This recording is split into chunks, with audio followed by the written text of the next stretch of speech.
I have shared my screen. Let me know once it is visible to all of you.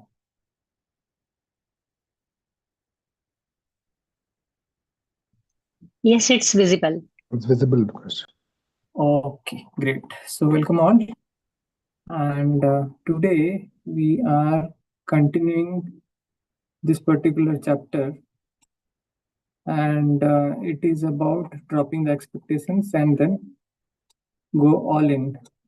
What is that actually? And we will be learning what we need to learn, but not something which might not be useful. And today we'll be completing chapter 4 also, and a little bit of revision if time allows, that we will be doing. So one of you can start reading, and let's start it from here. Time to leave.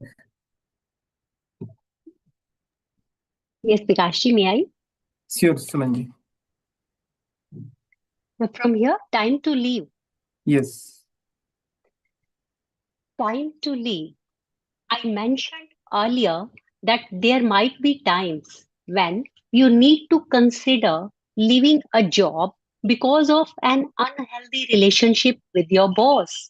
This is admittedly a complicated challenge, and I won't be able to cover every situation. But the truth is that if you find yourself in the challenging position of working for someone you feel can't lead you, you might need to leave. But before you decide to leave, I would suggest walking through a few things just to make sure you are living for the right reasons. It is similar to the here is what we need to do before we leave our house for vacation. List my wife and I have. Did we turn the AC off, flush the toilets, take the trash out, and lock the doors? This list is intended to help you think through the things you need to do before you leave a messy situation. Okay, Draw. great. Ji, ji. Thank you, Sumanji. Today we have more participants, so maybe we'll be having a little lesser reading opportunity. Yes, sure. Sure. So one of you can take the opportunity. Who is going next? Yeah, I'll read Yeah. first. Yes, Ramesh. Drop the expectations. Hopefully, you can push past the temptation to throw all the expectations of leadership on your boss. If you feel frustrated because someone hasn't led you well, often just dropping the expectations can really change things. One of the most freeing steps for you and for your boss would be for you to relieve your boss of the obligation of leading you well. I've worked for bosses that I've loved, and I have worked for bosses that were less than lovable. Expectations always affect relationships. They just do. Obviously, unmet expectations have a way of ruining relationships because trust is broken. If you have a boss who is not meeting your expectations, I think it's fair to assess your own expectations of that person. Have you attached unreasonable expectations to the relationship? Are you asking for something that just isn't going to happen? Are you expecting to be led by someone who is incapable of providing that kind of of that kind of leadership? Of course, it's fair to have expectations of a boss. You should expect to be treated with dignity and respect. You should expect to be compensated fairly for your work. However, choosing to drop the expectations that might be unreasonable might just be what your relationship needs. Choosing to believe that your boss owes you nothing might just change everything. Go ahead and try to say it out loud. My boss owes me nothing. I can't promise that I can't promise that'll feel good, but I do believe it's worth a shot. Choosing to believe your boss owes you nothing, or at least very little, is a powerful step forward for the relationship. Great. Thank you, Ramesh. So while uh, we are reading, I urge all of you to make a note of at least one or two lines which are Balban moment for all of you.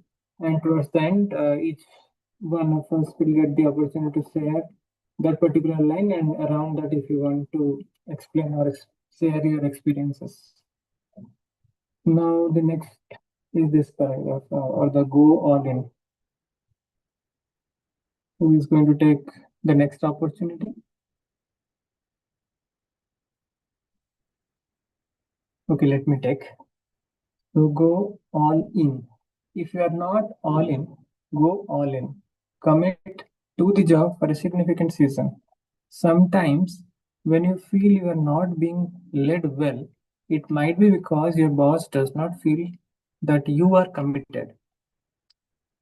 It is amazing how we as humans have the innate ability to perceive someone's commitment to us.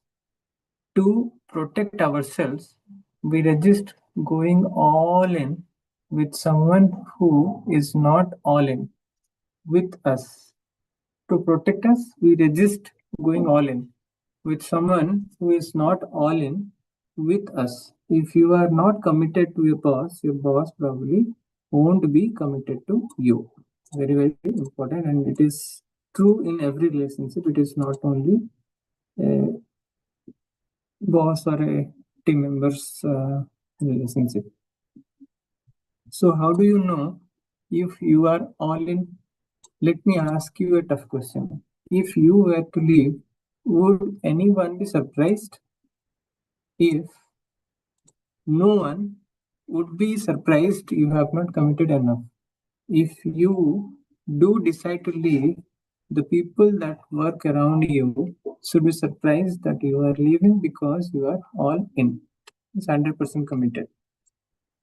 So we need to check again and again whatever we are doing in whichever place or whichever team, are we giving our 100% commitment or not? All in. Commitment in a relationship goes both ways. Sure, we all wish our bosses would lead and show their commitment to us, but it does not always work that way. Your boss might not be healthiest person. People that were in your role before you may have burned your boss. If you knew more of the story, you might understand why your boss does not seem committed to you. Go ahead and put the ring on the finger. See if it changes the relationship. I think Beyonce is right. The ring takes the relationship to the next level. Don't wait on your boss. Go ahead and put it on them. I think it is a commitment which he is giving as a metaphor of wearing the ring. So 100% commitment is what actually author is asking. In every relationship where we want to see ourselves growing and to get the best out of it. And here comes the last two paragraphs. Yeah, Ankita ji. So shall I take up? Yes, please. Come here. Learn what you need to learn. To think God cannot use your bad leaders to grow a church, organization, or even you in ludicrous.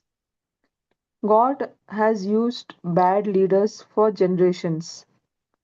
Where would be where would we be if Daniel had said, I just can't learn under what is it? Neville. Nebuchadnezzar. Yeah. I need to leave. The church at large wouldn't be what it is today if it is always took great leaders to get stuff done. I say that because too many young took great leaders to get stuff done, I say that because too many young leaders seem shocked to have had bad bosses. Sometimes, if our boss isn't the greatest of bosses, we act like God is not in the situation. I imagine God just shaking his head, thinking, if you only knew how many bad bosses I have used over the years. What if God wants to accomplish something in you more than he wants to accomplish something through you? What if the only way for him to grow it in you is to put you under a bad leader? Don't we all learn more from times of struggle than we do from times of ease? Of course, we do. When I desire what God wants to teach me more than I desire getting done what I want to get done, I am in the best place. It would be tragic for you to leave before you have learned what God wants you to learn.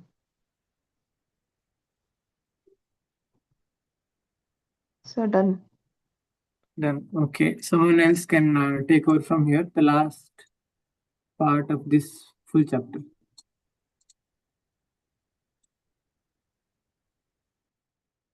Goriji, you want to take up?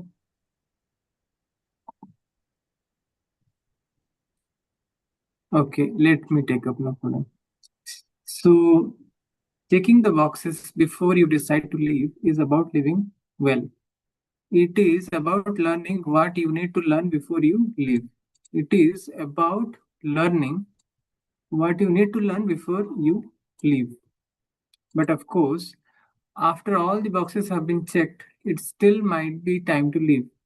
You may have done everything you can do to make the best out of the situation you are in, and only solution is to leave. At some point, many of us are going to be in situations where leaving is the most courageous move possible.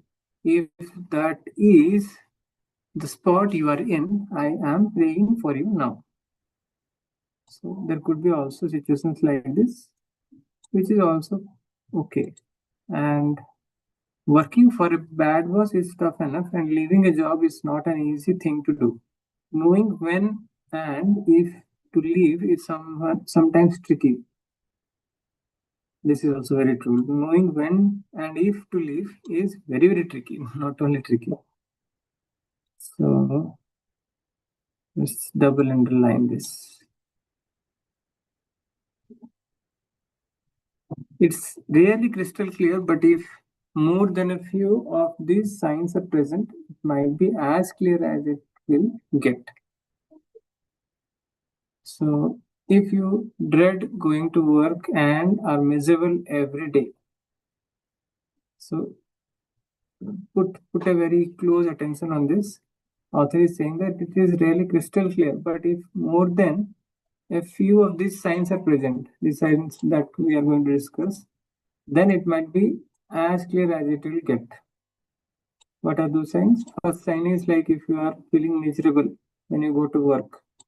Oh my God, again Sunday fever, Monday fever, few people say going to work feels miserable, then that is a sign. And then if your lack of passion has rendered you ineffective, it has made you ineffective, then also that is a sign. If the requirements of the positions are hurting you or your family, that means work-life balance is not there. If it is hurting you or your family. If you are experiencing emotional stress due to your boss, emotional stress, this is work-life balance, and this is emotional stress due to boss. If you are experiencing, and that this is also very tricky. Not everything should be considered as stress, because few people who are very less resilient, they will feel that even assignment, generally work will come, right, through boss mostly. And if for every assignment, if someone is feeling that, oh my God, it is a stress, then that is not exactly a stress. Maybe that person need to understand what is exactly stress and what is a healthy sign of healthy stress, maybe, which actually propels us to do more. If you are not receiving proper compensation, then also it is a sign that okay, we can leave. If you are responsible, if your responsibility continue to increase but the pay does not, responsibility is increasing but pay is not increasing proportionally, then also author is saying that it is okay to leave. If you are unable to trust your boss because of unethical behavior, boss is having unethical behavior, that also is a reason to leave. If those around you agree that a new opportunity is too good to pass up, if a new opportunity is too good to pass up,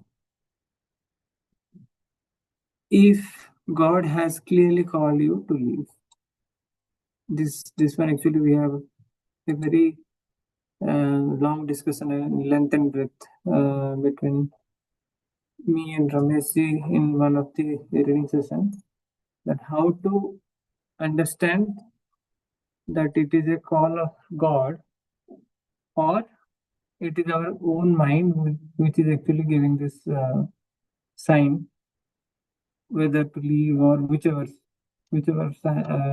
voice is coming from within. So the recordings anyway is present. Whoever is interested can go and have a look. How to distinguish between whether the inner voice is God's voice or is it just your mind? Yes, you remember, Putting right? up. Yeah. You are created with inalienable rights as a human being and as a child of God, but you were also created with inalienable responsibility as a leader. Don't miss what God has for you by failing to lead yourself well. Don't miss what God has for you by failing to lead yourself well. Perhaps God has put you in the position you are in to help. You learn what you need to learn to lead yourself well. Very, very important. If we cannot lead ourselves well, then definitely it is very difficult for us to lead others. We cannot really do it. So perhaps God has put you in the position you are in to help you to learn what you need to learn to lead yourself well. Even though that position seems to be difficult, seems to be stressful, the whole and sole reason as to why God has put us there could be to understand, to learn the new skills to lead ourselves well and leverage that to our team also. If you lead yourself well, you will ensure that you are always led well by your boss. Whether you are under a great boss or not, doesn't matter. So if you lead yourself well, then everything is taken care, and you will be always led well. It's like God Himself will lead. So this is the completion of chapter 4, and now the floor is open for your reflections. Inalienable is actually you can't alienate it from yourself. Your responsibilities of leading yourself. Yeah, you cannot escape. Separate it or correct. Yeah.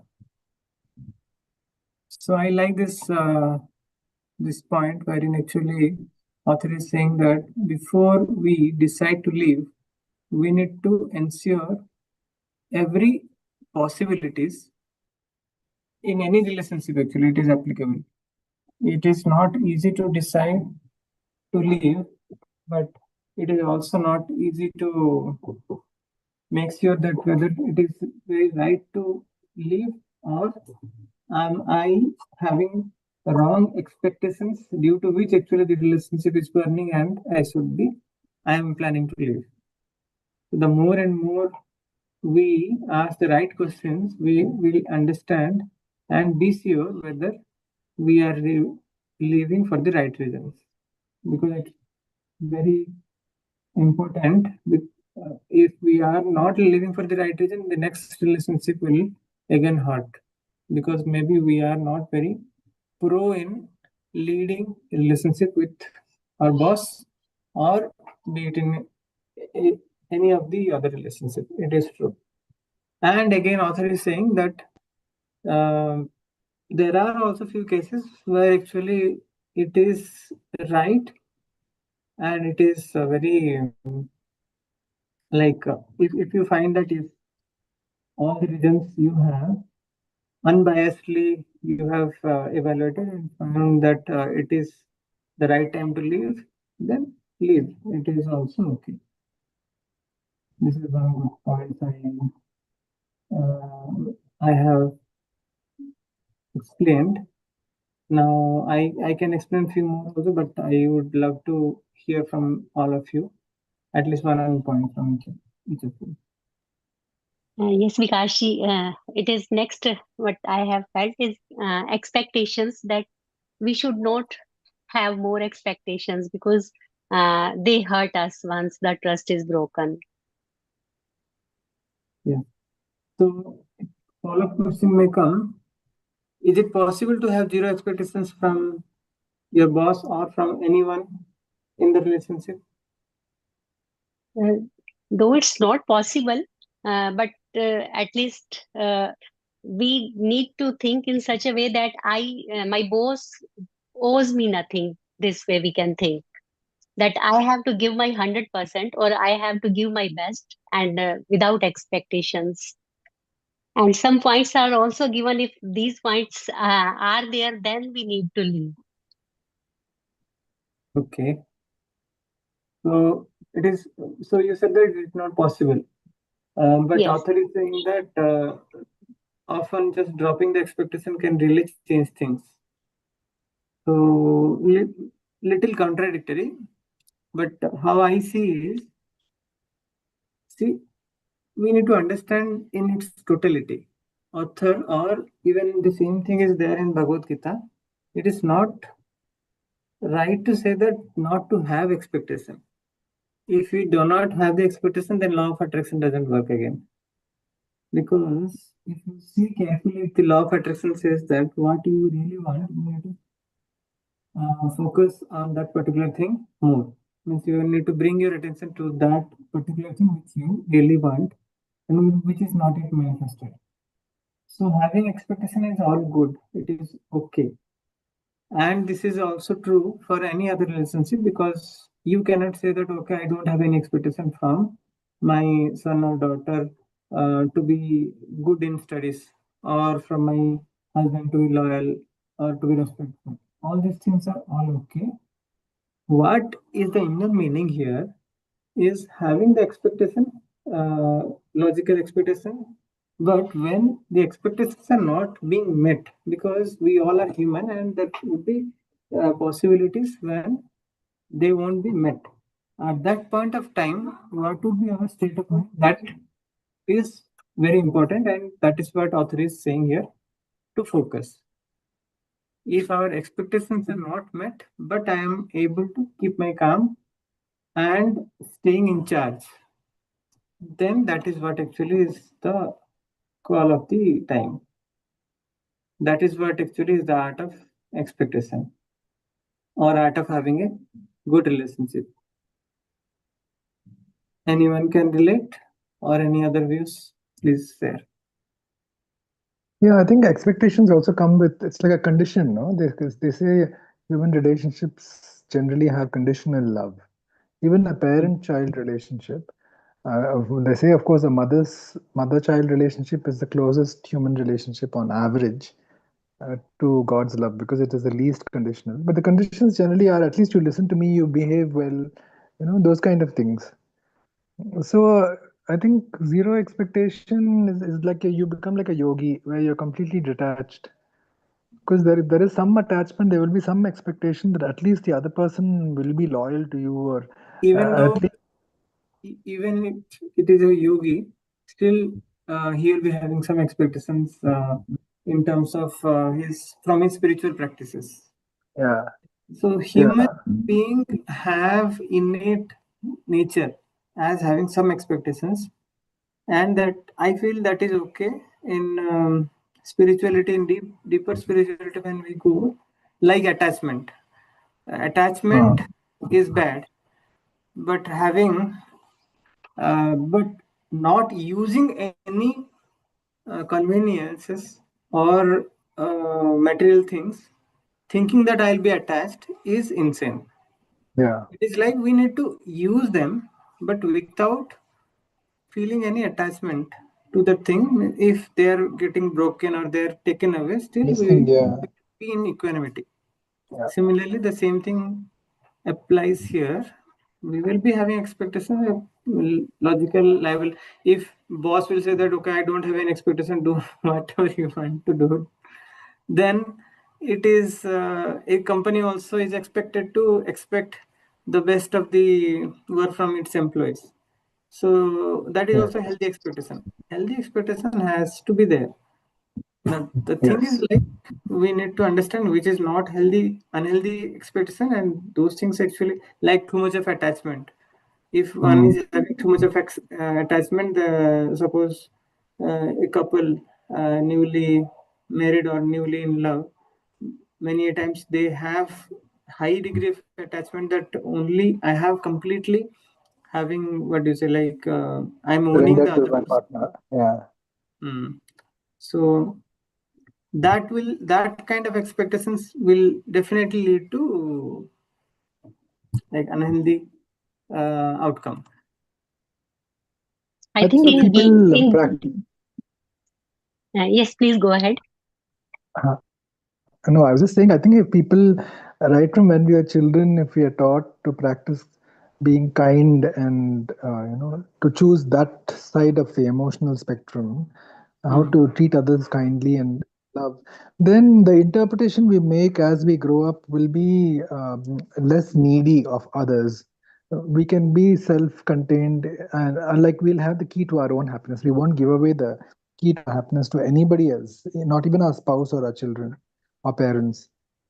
So that is a key, I think, here. Right, that is also true. So the next one is going all in.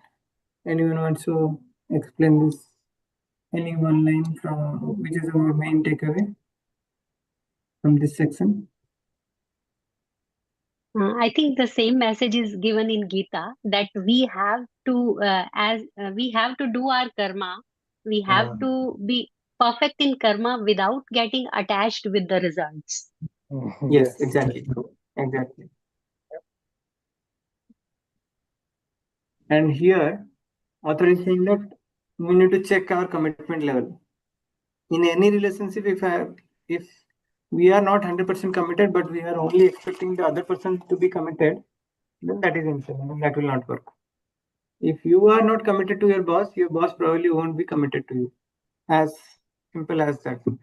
Newton's third law also is in the same line. Every action has an equal and opposite reaction.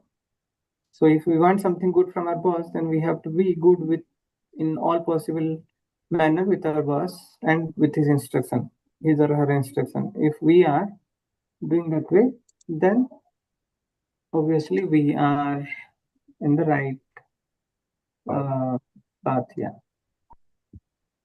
And the last paragraph is learning what you need to learn. Anyone wants to share few lines?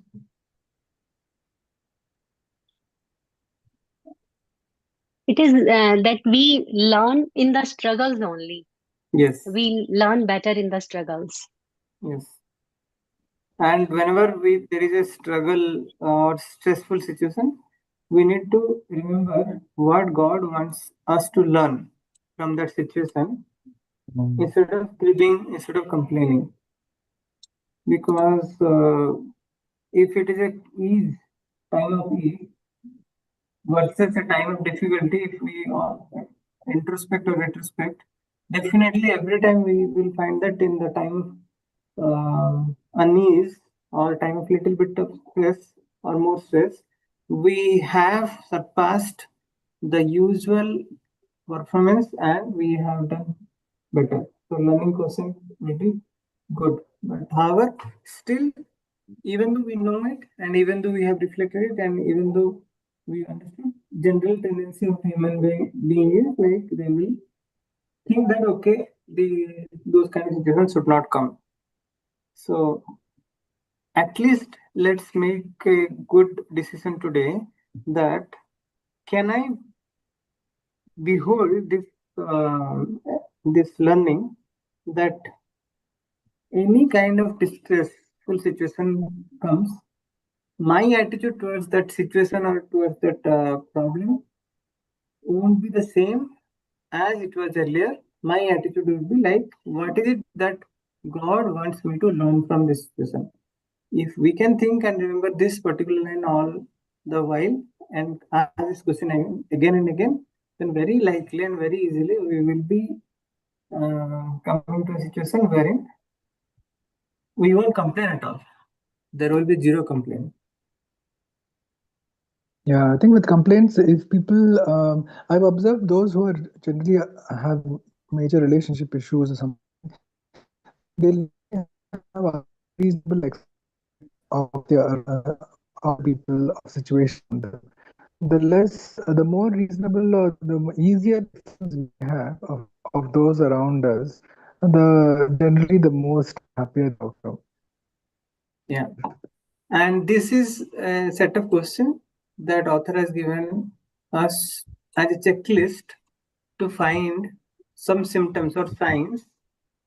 If we have these feelings when we're going to work with our manager, we're feeling miserable, or it can be applicable in any relationship. If we're feeling like this, and then we need to think whether it is time to I won't say directly leave, but maybe we need to check first what is it that I need to do. Have I done my part well and still facing this kind of issues? Then yes, then there could be a possibility that okay, the other person is still not aligned and it is okay to leave. So this completes chapter 4 and tomorrow we will start new chapter, choose positivity. So thank you all and we'll meet again tomorrow. Thank you. Okay. Ankita ji, I'll Thank you, call you. everyone. Yeah, I'll call you in 5 to 10 minutes. I'll just have my lunch quickly and then I'll call you. Okay, sir. Thank you all. Have a good day. Thank you, Vikashji. Thank you Because- all. Thank you all. Thank you all.